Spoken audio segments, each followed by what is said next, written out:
माळ घ्या आणि जप करीत बसा.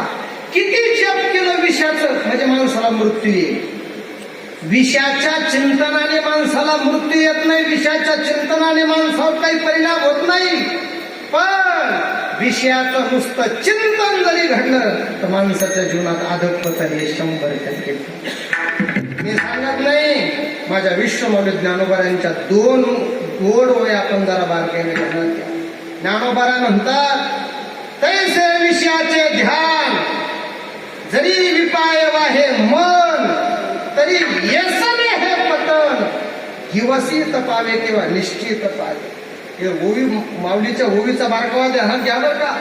विषयाचं ध्यान विकल्पाने आणि पतन निश्चयाने. विकल्पाने जर विषयाचं ध्यान झालं तर माणसाच्या जीवनात अधःपतन ठरलेलं आहे. दुसरी ओवी ज्ञानोबारांची, तैशी विषयाची शंका मनी असते देखा, तरी घाटू करी असे खा विवेक जाता. विश्वमौली ज्ञानोबारा म्हणतात, अरे किती विद्वान असू द्या, प्रकांड ज्ञानी असू द्या, कोणी असू द्या, विषयाची नुसती लहर जरी त्यांच्या अंतःकरणात उत्पन्न झाली ते समजायचं त्याच्या जीवनात अधःपतन ठरलेलं आहे. कोणी बदल करू शकत नाही. मग करावं काय? विश्वमौली ज्ञानोबारांनी सांगितलं, एकच गोष्ट करा. हे जेवढे म्हणून विषय तुमच्या माझ्या अंतःकरणाला चिटकलेत ना, हे सगळे विषय काढून टाका.